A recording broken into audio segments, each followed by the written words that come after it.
I 100% believe that being a caregiver or care partner is one of the hardest jobs. Now, combine that with having the experience of being an occupational therapy assistant, that is a whole nother story to tell.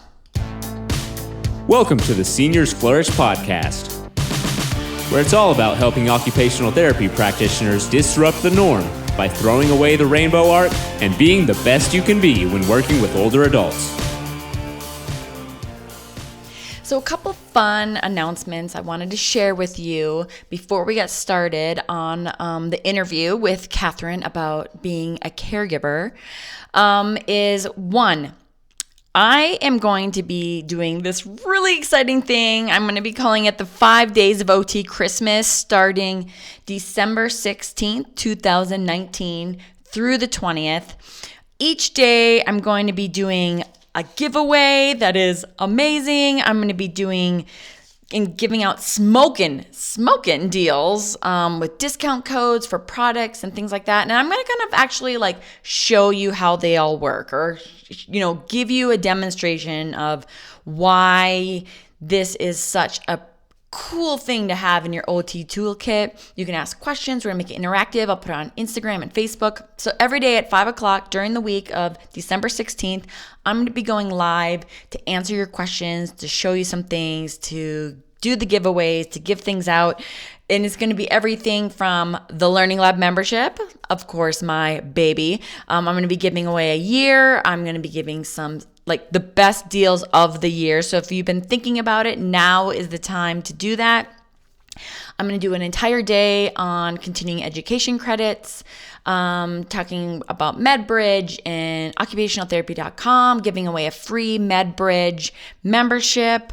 I also have things from the Note Ninjas, their ADL and balance guides. Let's see, what else? Ebook, the Be Functional ebook from my OT spot, talking all about occupation-based interventions, which is, my jam, woot woot. And then I'm also going to be doing something in giving away a personal growth checklist and talking about the Joy Energy Time Club, where it really helps healthcare professionals prioritize wellness and personal growth and work well-being, all things that we need to do towards the end of the year, looking at what our New Year's goals are. And if some of these things apply, make sure to join me December 16th through the 20th, 2019. And if you want to get all the info, be up to date, get all the free giveaway information, be sure to sign up for my newsletter at seniorsflourish.com/newsletter. And here is my interview with Katherine.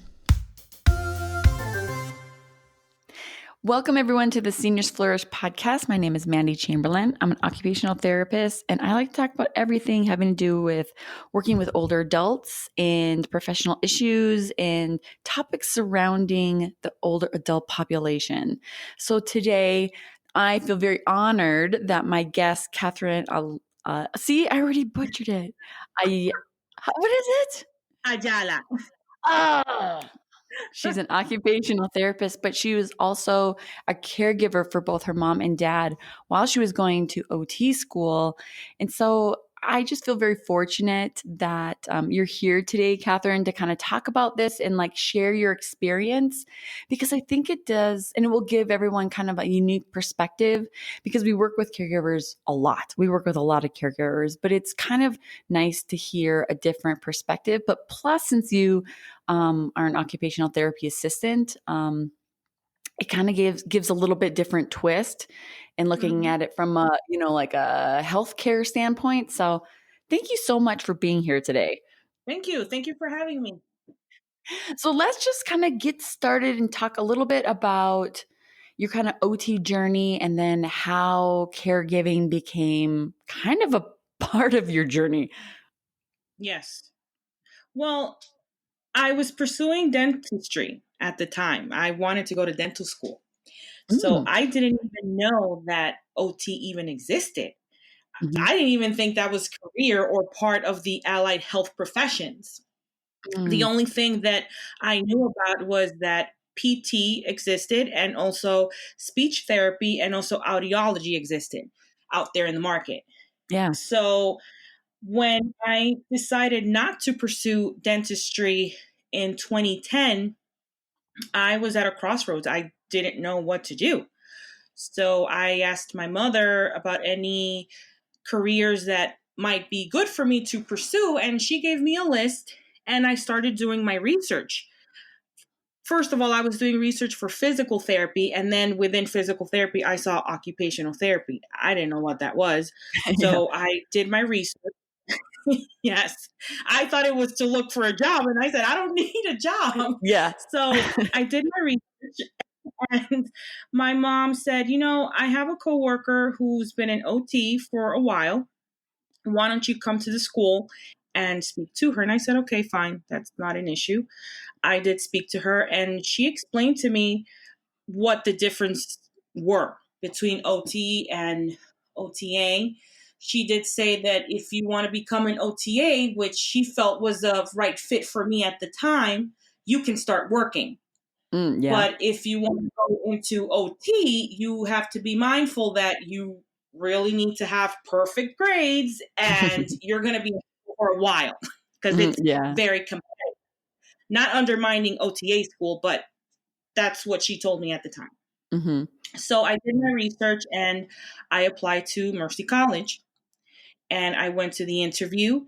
And at the time, the program director, the first question I think she asked me was about keeping up with the Kardashians. If I saw the latest episode.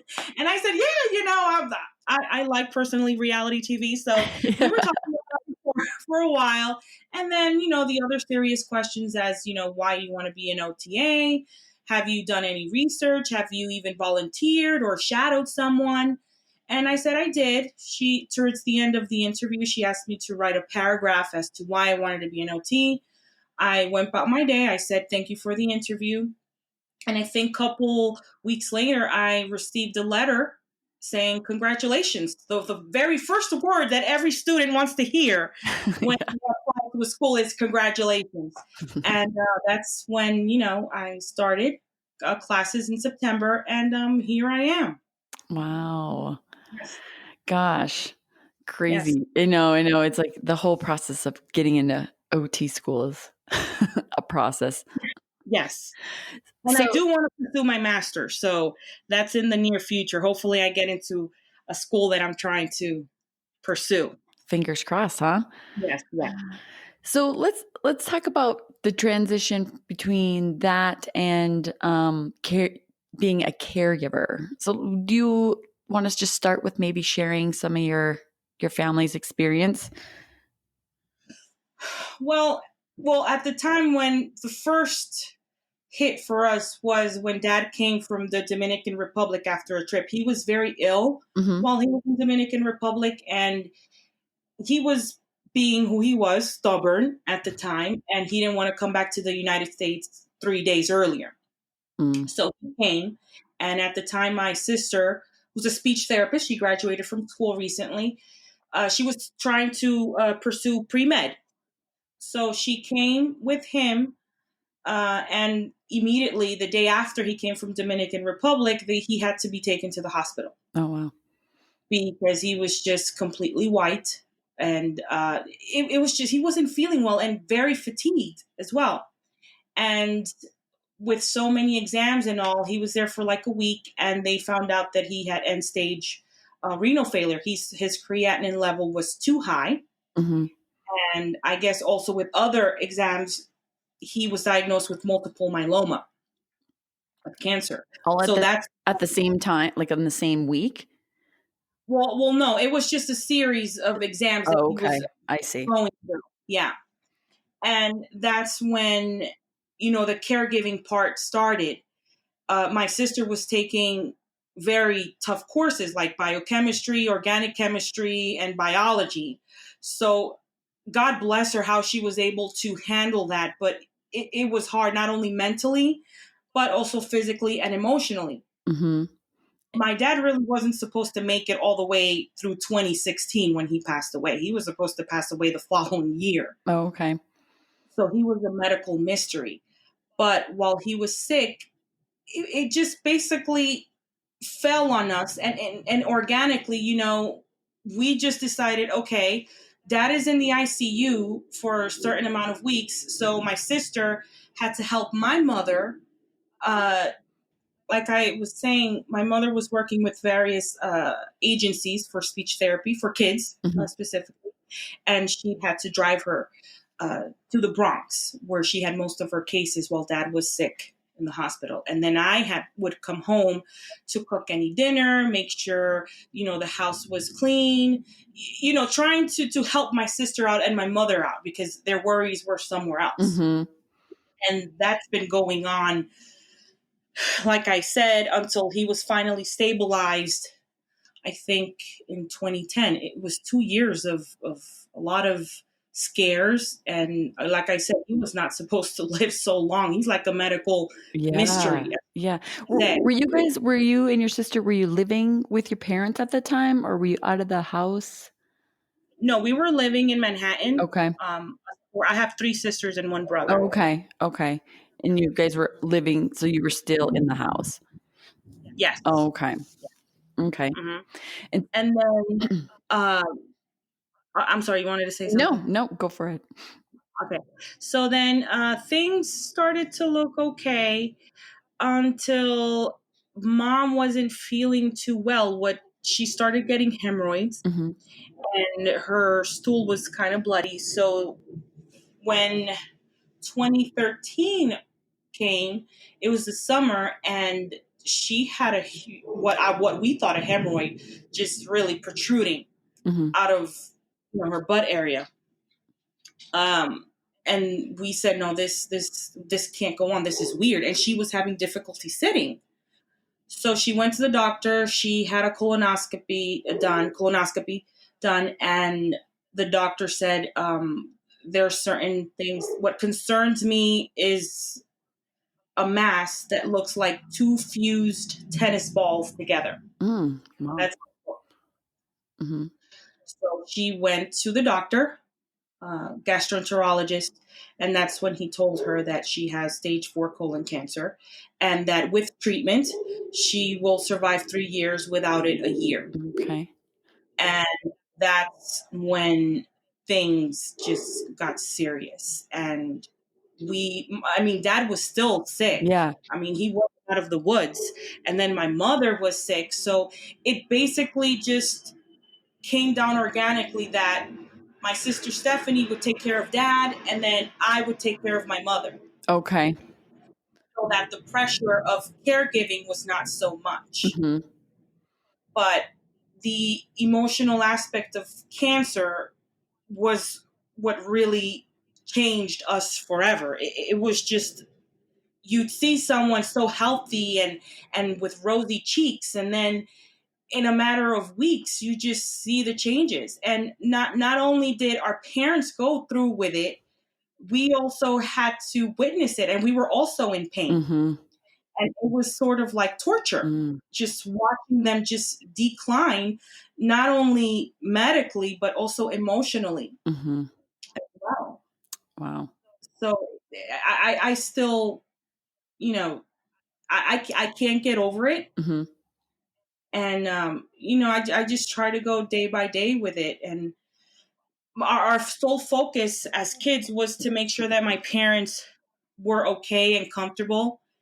And that was hard at times. I'm only human, my sister also as well. And there were moments that we snapped Yeah. and we were angry, but we, you know, in tears, I remember I had a conversation with my mom. I'm trying to make you comfortable. I just don't know what to do or what I'm doing wrong. Mhm. And she told me that you're doing all you can. At the time, she already lost the ability to talk like you and I, because one of her vocal cords was shot, Mm. and she was just whispering. And yeah. And with all the hurdles of caregiving, and I like to say trauma, uh, I feel that it, um, I do get, I have difficulty sleeping. Yeah. Sometimes I do get like panic attacks. It has not been like properly diagnosed, But when I did speak to my doctor about it, she said that those are signs of a panic attack. And it sometimes pops up, and you know, so yeah, I hope I was, clear and detailed about the whole journey. Yeah, I mean, thank you so much for sharing that. I think it's such an interesting perspective on how it affects. I mean, obviously, what your mom and dad went through, but how that affects, the relationships and the roles that you play as family members. Mhm. I don't have, I haven't went through any kind of experience like that. I do have a sister that experienced a head injury when she was 19, Mhm. and my mom became the caregiver. And just the dynamic, how it changes a family dynamic, is very Mhm. real, and it's Yes. very, Yes. it's life changing, and it's that whole crazy experience because you're trying to be as supportive and help someone as much Mhm. as you can, but it's like it's a role that you're thrown into in a sense. And I Yeah, think of it, it's you think of it true. from like an OT perspective, right? So what are the roles that Mhm. you play are important to you, and the roles that you Mhm. have to play because of an experience is a whole Mhm. nother level as well. I mean, they're so fortunate Mhm. that they were able to have their kids help. So were they able to stay home during that time? Well, while mom was going through radiation and chemotherapy, and she was working at Oh, the she same was. time. I mean, my mom had, yes, she had a high tolerance to pain. Compared to me, I have a low tolerance. Wow. Wow.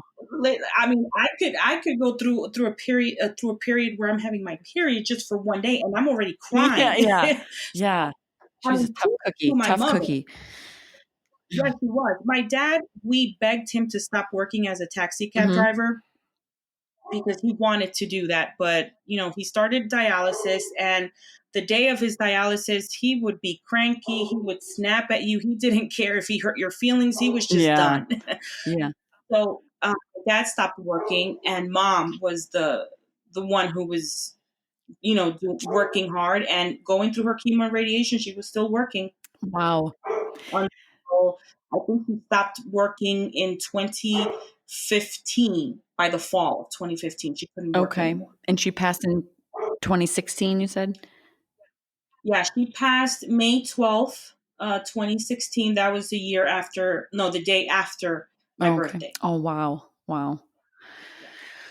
So what in your caregiving experience, what was the role that you played? I mean, did you help physically? Were you there just to help with like some of the, I say just, I don't mean just like that, like the cooking and cleaning and that type of thing? Or I suppose it kind of just progressed and changed as the time went on. Yeah, well, my job, especially with my mother, because my sister Stephanie was working with my Hmm. dad, I was basically handling her medications, making sure they arrived on time. I was making sure that she was eating, sometimes cook food for her, sometimes she would deny it, but that's just all because of chemotherapy and radiation. It just changes your Yeah. appetite.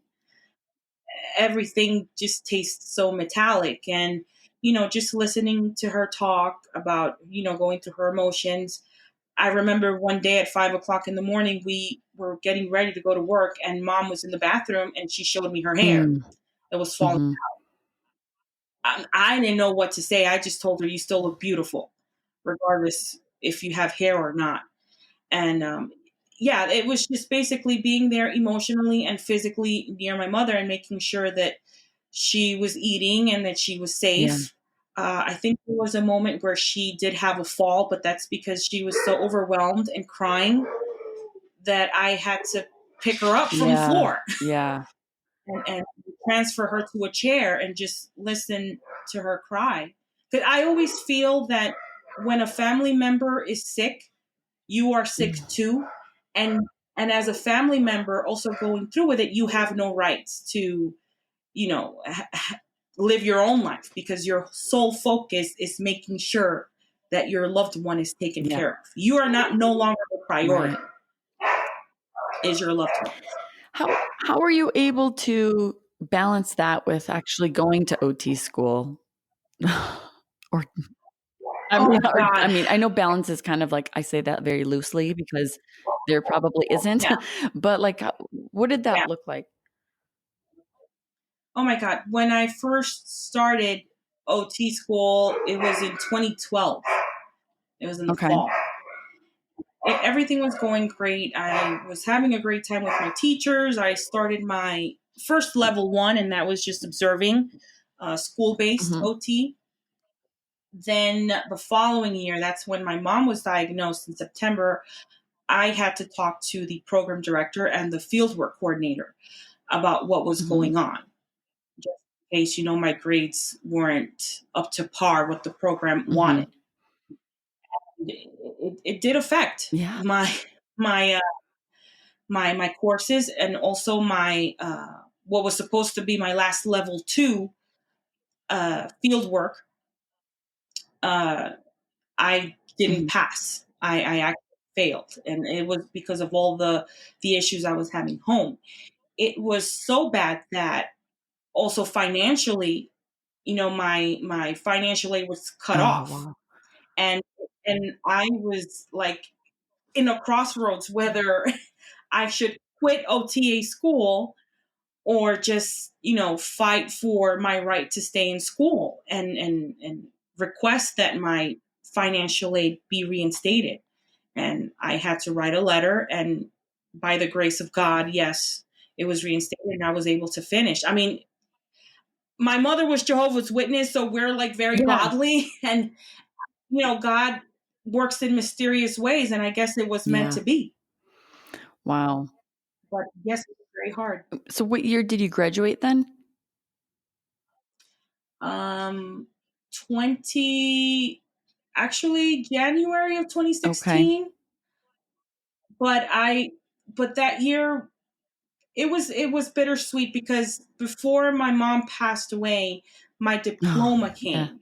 It came in the first week of May, and I showed my mother. She was already bedbound, and when I showed it to her, she just looked at it and she just said, "I love you. I love you so much. I love you so much." And I hugged her. And then the following week, we had to take her into Oh, wow. hospice. But at least that memory I will always cherish forever, because I at least wanted her to see that I Yeah. made it, that I'm already a therapist, a Mhm. professional, and I made her proud. Oh, that's beautiful. Yeah. That's such a special sounds like such a special moment. Hmm. So after your mom passed, so your dad had passed and your mom had passed, how do you feel that being a caregiver has maybe impacted your one, like your family, and two, your perspective as being a healthcare professional? Well, in terms of me being a healthcare professional, I can't help but sometimes when I have a patient that has Hmm. cancer, whether it's terminal or they're going through with it, I take a deep breath before I walk into the room, because I mean, again, I'm human. I can't help but getting these memories that sometimes just surprise me, and I tend to see my parents in that Hmm. situation. You know, Before I even explain to them what OT is, I just talk to them, and what I really want the patient to feel is that I can relate to you, because sometimes, patients feel, okay, these healthcare professionals, they don't know nothing about me. They can't relate to me. But, if they just listen, we're all relatable. We all have our problems, Yeah. and if I share that little bit of myself with them, that sense of, feeling apprehensive can lessen a bit, and they tend to relax. But yeah, it is hard, and it has affected me sometimes in my Hmm. treatments, Yeah. that I've asked my other coworkers to please see them for me, because it's just too hard to watch Hmm. sometimes. Yeah, in terms of like my siblings and family Hmm. relationships, we are close. In terms of my sister and two of my sisters and my brother, we still are together. In terms of like extended family members, we are not in talking terms Mm-hmm. at the moment. How about like, how do you feel about how it has changed you as a person? You know what I mean? I mean, it's kind of intertwined, I think, having a family member or, not just a family member, your parents go through that and you taking care of them. Um, how do you feel that it has impacted your life?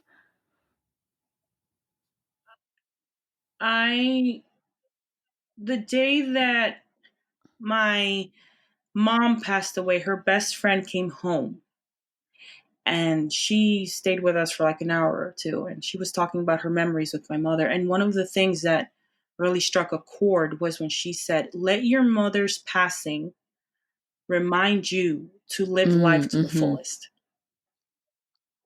Don't spend your time just focused on work, work, work, work, work. Enjoy your life. If you want to buy that $2 ice cream, buy that $2 ice cream. If you want to buy yourself a $500 pair of shoes, go ahead and buy yourself that $500 pair of shoes. But enjoy your life, because your mother did Mm, not. She was just focused on work and work and work, and she forgot to take care of mm, herself. And I will always remember that. And in terms of my emotions, I feel that I've kind of hardened myself. And my sisters have noticed that, especially the youngest one. She feels that I put a wall up and I just show no feelings, but that's just life. yeah, You get bombarded with so many bad news and so many sad news as well, and loss, that you just yeah, become numb. And being an occupational therapist has taught me that you can't become numb. I mean, yes, we have our sad stories, but you have to remain mm-hmm, sensitive to other people's emotion and not forget about yourself. And mom used to tell us that, I may be sick, but remember, you need to find love. Love is always out there. Don't shut yourself to love. And I'll always wow. remember that. So I'm still a work Oh, in progress. yes. I mean, yes, as in, aren't we all? But yeah, I understand. I mean, that's such an impactful part of your life. And it's interesting. I can totally relate about the whole, walls and barriers things. Cause like I said, I had a family member, my sister, had a head injury and just being a part of that family. Mhm, And, I mhm, can't ever relate from a caregiver standpoint because I wasn't the caregiver, but how that impacts the family. um, I mean, I've mhm. done the exact same thing. You put up these, you feel like you've gone through so much trauma or experience that it's kind of like, for Mhm. me personally, it's like a coping mechanism. Like, I'm just like, what, I need to Right, set my, and, exactly. and I'll, it's like, it's healthy boundaries, but it's actually like just kind of some emotional walls really going on there. Let's be honest, for me Mhm, anyway. mhm, And it's really hard mhm, because, you know, you try to separate, work and life and, the emotion and the stress mhm. from your family experience. And it's hard. Yeah, and yes, and I feel that if I let it all out, I just will Mm, just cry and lose myself, and I don't want to lose myself. I still want to mhm. remain focused, you know. And I mean, what happened, it is what it is, and I try not to Right. say that because I feel like it's a dishonor to my parents. But like you said, it's a coping Mhm. mechanism. Yeah, maybe not always. I mean, from my experience, not always maybe the best way to cope. But I think it has its own cycle, right? Like grief has its cycle, and everything Mhm. kind of has its cycle. And it's not Right. linear. I mean, people think that it's a linear thing, but it just goes. like, like an EKG, Yeah. up and down, up and down. And I don't think you ever stop grieving the loss of someone you cared about. They're always with you. And sometimes, I mean, like I said, I've had my days where I'm so happy.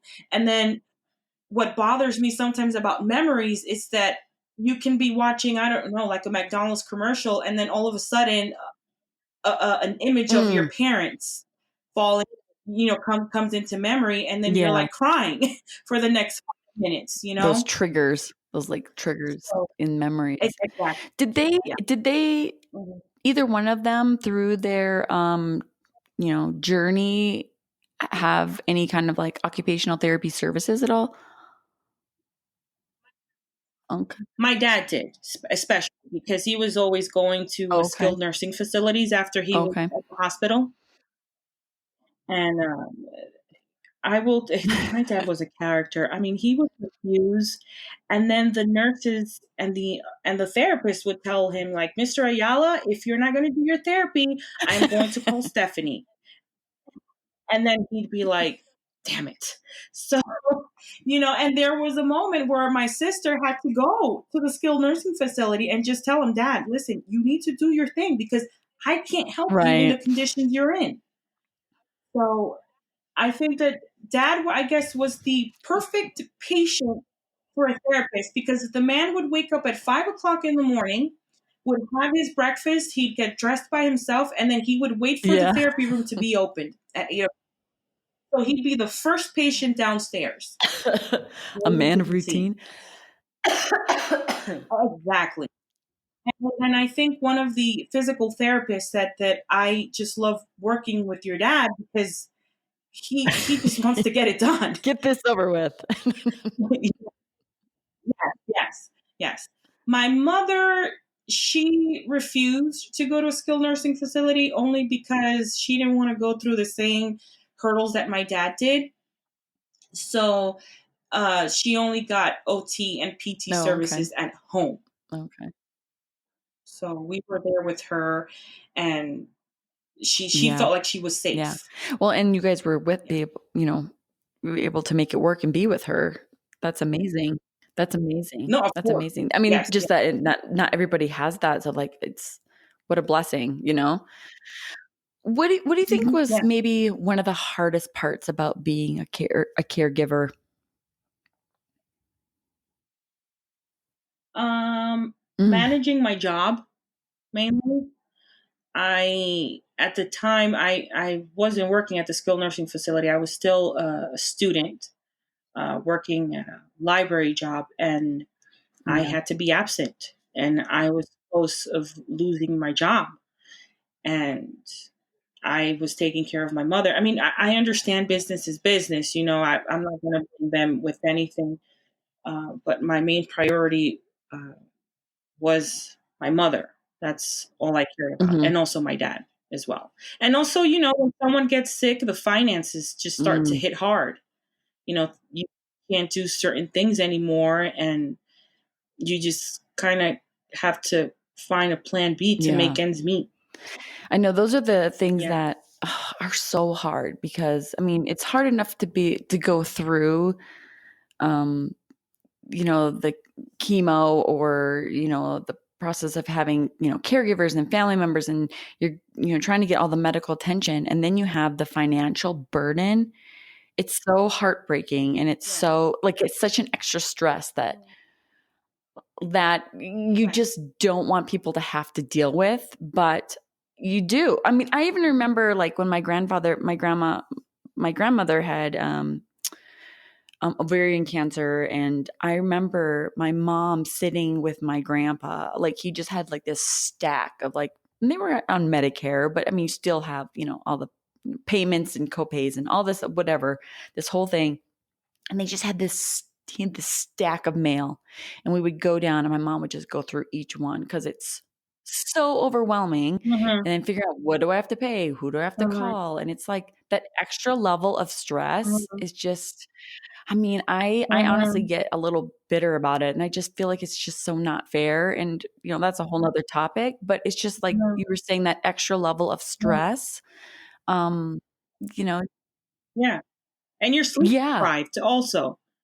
And yeah, and then you feel like you're on Mm. autopilot at that point. Yeah, I remember with so much stressors going on at home with both of my parents sick. I remember my dad dropped me off. I think it was on 86th Street in Manhattan, and I wasn't feeling well. Like my head was spinning, and I said, Dad, you can drop me off there. And Mandy, as I was walking to work, I felt like the sidewalk was moving like up and down, and I felt like my brain was splitting in two, and I wasn't my sight. I felt like I was just looking like if like doubled vision, and I couldn't breathe. So I had to take a moment, and it was because of all the stressors, financial burdens, Mm. also emotional burdens. I was having a panic attack even at work. I just had difficulty Mm-hmm. breathing. And I had to call my sister up, and I said, you have to pick me up. I need to go home. I was Yeah. not feeling well. Oh my And yeah, gosh. and I get it. Yeah, just I can't even imagine that much stress. So, Hmm. kind of on the flip side, um, looking at it maybe from a more, from a positive angle, what do you feel was like maybe a rewarding part of that whole experience? Or do you think there was one? You know? Well, um, I since my mother was Jehovah's Witness, uh, you know how the scriptures always say, Mhm. to honor your parents. I Mm. felt that we did that. That we honored them, and that saying that children are supposed to bury Mhm. their parents. I think the circle of life uh, was done in this case. I don't feel any regrets. The only regret that I feel is that I don't have Mhm. my parents with me. But the flip side is that I honored them, and I did everything I can to make them feel comfortable. And towards the end of my dad's life, dad always had a Mhm. way with words. Whether he was angry or whether he was sad, is just some things that he would say would Oh, wow, pull what on an your amazing strings. gift. And he told me that when he was in the ICU at Memorial Sloan Kettering, he was talking to her, and he told her, this is terminal. And she said, no, Dad, I no, we can still work this out. And he said, no, this is terminal. I am tired, and I miss your mom, and I just want to be there. And before he became unconscious, he said, I want to thank God for all of my children and for everything you guys have done Wow. for me. And Mm. he went to sleep. And my sister Stephanie said that she told me that she took a picture of my dad's hand because she always wants to remember his hands. And I was there. I saw him. I gave him a kiss. I said my goodbyes. And when the doctors came in, they told her that Mm. he's Mhm. he's done. He's sleeping. And the nurse came in, and she was just admiring my dad. He had a peace with him, and he had a smile on his face. And she said that his eyebrows are gorgeous. And the thing is, Mandy, that when he was passing away, it was raining that day. And when he passed away, there was a rainbow outside the door. Oh. I'm sorry. And then the nurse said that Oh, your that's dad is with your mother beautiful. right now. What a Yeah, yeah, beautiful experience. I mean, like, it's not what yeah. you know what I mean? It's not necessarily what people want, but, like, what a beautiful way to Hmm. go with family there Yeah. and, you know, kind of having a little bit Hmm. it sounds like a little bit of closure and you know. Yes, yes. And I'm glad that he, passed Mm. away Mhm. being happy, you know, and at peace with himself. But I Oh, I'm sorry. Oh I still gosh, miss of them terribly. course. So What a yes, beautiful, I mean, yes, it sounds to me like it's been such a journey. I mean, years of taking care of your dad and your mom and your siblings, helping and going through the whole yeah. process. And I mean, all the Mhm. challenges, as you know, as we know, as you know, OT practitioners, like, you know, we talk with caregivers all the time. And I think being able to share your story is such a celebration of their life, Mhm. and also like can help Mhm. other healthcare providers to like see it a little bit more from a personal side. And that's kind of why I'm so Mhm. you know, like so happy that you were able you're sharing this with us, because I think that sometimes we get in our grind. And not that I think we're insensitive, because I think, you know, people that live or work in occupational therapy, like we are empathetic and people that want to, you know, really help others. So I don't necessarily think that, but I think, And yeah, you know what? Just one that I think that overall healthcare at when you have certain years in the career, it just with so many yes. policies and so many things that do change, it just kind of hardens you. And you don't mean that for it to happen, but we just can't forget that, you know, aside from the business of healthcare that can really sometimes be messed up, we have to always remind ourselves that we're humans, we're dealing with human beings with real issues, and you have to be able to connect with them and not lose yourself with, you know, what healthcare is. That it really has no, Mhm. it's ruthless. The whole business of healthcare is ruthless, and we lose ourselves and forget, you know, the number one reason why you decided to go into healthcare, and that's to help people or make them Mhm. feel comfortable Yeah, at some so point well in their said. And life. that's exactly Mhm. along the lines that I was thinking. You just said it way more eloquently. But I mean, I think that's what happens. We just kind of get in our grind and we do our thing, and we, you know, and we are there to do our job. And you know, thinking about like why did exactly what you said. Why are we doing this? Or how did we get into this profession in the first place, right? And so it's so important Mhm. to Yeah. reflect on stories, because I think stories are powerful. And I Mhm. think they also can just kind of Mhm. like soften our hearts a bit and be like, oh my gosh, you know, like maybe I should be a little bit more, you know, understanding of, you know, this Mhm. person's experience, because we are not robots. Our patients are not robots. We are there to use, Exactly. you know, our listening skills and our, you know, therapeutic as a self, and use all our clinical OT jargon. But we're really, it's just all about connecting people to people, you know? I remember mom was at Sloan, and I asked the nurse, you know, how do you handle all of this, you know, handling cancer patients every day and then having to deal with your own life? Like, doesn't that Mhm. affect you on a personal level? And he told me that before he enters the building, he takes a deep breath, and once he enters the building, the life he had before he Mm. came into the building does not exist. He Yeah. is a nurse once he's in the building.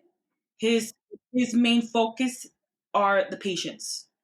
What happens outside of the building, he doesn't even know that person. He is a complete stranger to him. I am Mm. the nurse when I'm in this building. Because if he allows his personal issues come into conflict with his professional, Mm. he told me he's just going to break down. So, I mean, I always strive to live that way. You know, I everybody has problems, but before you enter that building or before you enter that school, you are Mhm. a teacher, you are a therapist. That that's the only thing that should matter at that time. Now, once you leave that building, then your reality hits. But when you're in that setting, it's just He's you there to and the person you're to seeing. do That's the it. job and be that person, be that healthcare professional for his patients. Yes, and he was a very good nurse, and he was. My mother liked him. I felt like he was the life of the party. He made Yeah. jokes, made my mother feel good, and that's what I always do with my patients. I mean, I like to dance, so if I'm able to do a funny dance, if Yeah. I can get a smile from my Yeah. patient, What I setting do my what job. setting are you working in, Catherine? Exactly. Oh, you are in a skilled nursing. Okay. At a sniff. Skilled nursing facility. Mhm. I know they can be a Yes, hard it crowd, is. but they can be fun. Yeah, the tough crowd, but yeah, I don't take anything personal from Yes. them. I mean, they're going through enough, so I, I try to lessen the burden and just make them, their stay here, stay at the skilled nursing Mhm. facility as enjoyable as possible. Amazing. Mm-hmm. Well, I just really appreciate you sharing your story with us and opening up your heart and sharing your parents and their, experience and their story with everyone. Mm-hmm. So I really appreciate you chatting with me today. Mm-hmm. Thank you. And I just want to say to, any therapists out there that are caregivers, you're not perfect. It is okay to feel Mm, angry sometimes or even cry, but just to always remind mm, yourself that you're doing something good and that you're making that person's life, there will always be ups and downs, but you're mm. making that person's life easier. Yeah, I know yeah. it's easier It's a said than hard, done, but hard, hard job. yeah, Oh, hmm but it is. I appreciate Mm-hmm. you and thank you so much again. Yeah, and I apologize if I was tearing towards the end. That always gets to me. My Oh dad's my last gosh, words emotions are when he passed real. away. Emotions are real, and it is, completely okay. Um, just love that you shared that story with hmm us. So thank you. And thanks Yes, everyone thank for you, thank you. listening. And if you have want to share if your caregiving journey or have any comments, please feel free to share them in the comment section of the post here or check it out on seniorsflourish.com because I think that there is a strength in sharing your story and um, having other people be able to relate. So thank you so much for listening. And thanks, Catherine, again. Do you feel like you're navigating the OT world without a map? Not feeling confident or competent in your day-to-day treatments and struggling to apply your knowledge clinically? Then be sure to check out the Seniors Flourish Learning Lab membership. It has all of the treatment ideas, patient handouts, clinical resources, community support, and mentorship you need to succeed. Join today at seniorsflourish.com/learninglab.